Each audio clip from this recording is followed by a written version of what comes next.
Hi guys, magandang araw sa inyong lahat. Dito po tayo ngayon sa Naga City, sa may City Hall.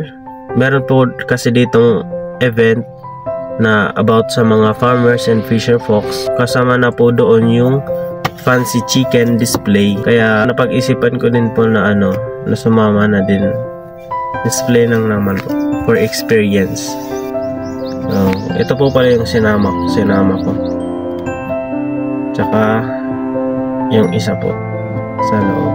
Pwede na ata ako mag-set up kahit dito lang muna sa labas. So ayun po, ilalabas ko na lang po muna sila.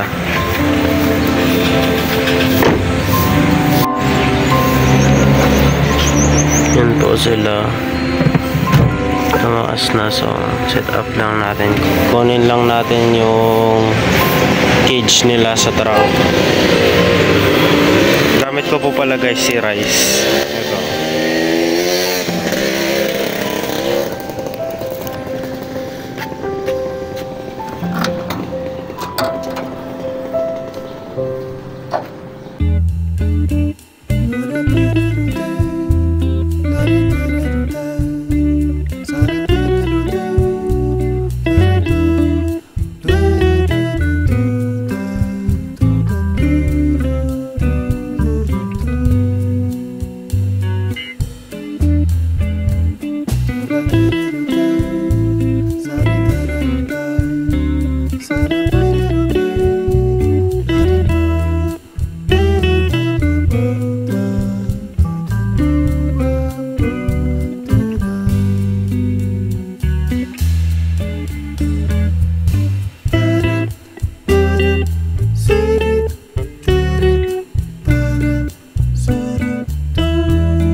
Yan po guys, marami na pong nakaset up. Yan po yung chicken ko. Wala pa po yung iba. Yan. Inshallah, malang kilo kang del peso. Hey chicken! Chicken! A few moments later.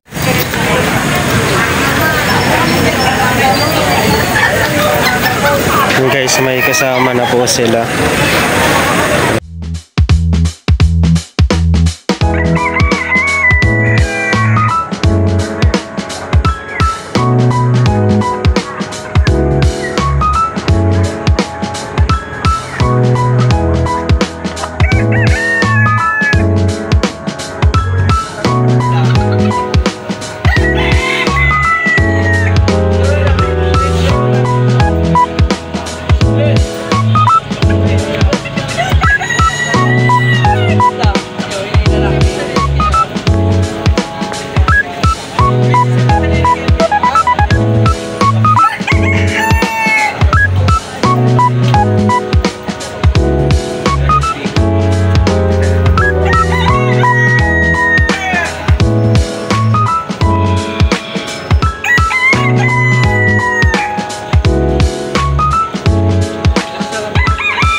Sa ano po, sa tag-init, depende po kapag sobrang init, stroke din ang kalaban nila.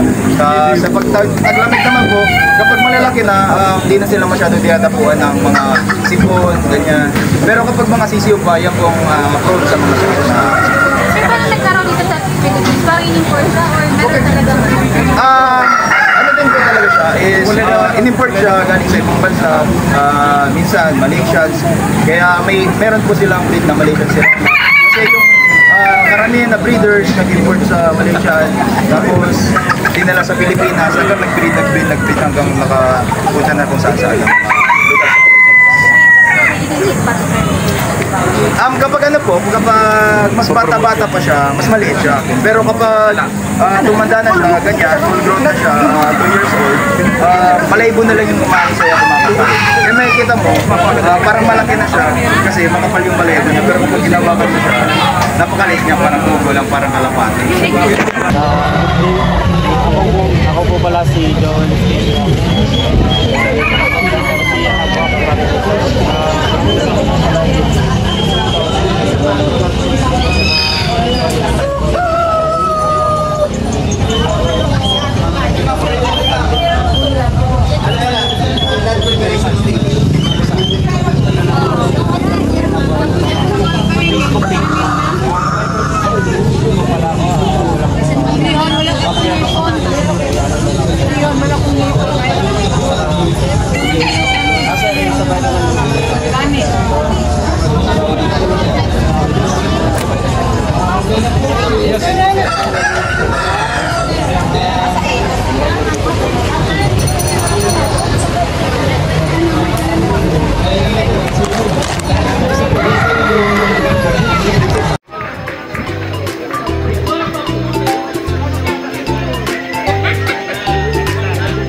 Hi guys, pauwi na po tayo. Tapos na po yung fancy chicken display. Actually po yung event 3 days yun yung event na, kaso yung fancy chicken display is day 1 lang, kaya uwi na po tayo. So salamat po sa mga patuloy na nagsusuporta. Sheesh. Thank you po. Thank you po, at pa-subscribe na rin si Miss Caitlin Rosas. Caitlin Yansa. Road to 1K subscriber. Uy. So ayun lang po. Salamat po sa ulit sa panonood. Bye bye.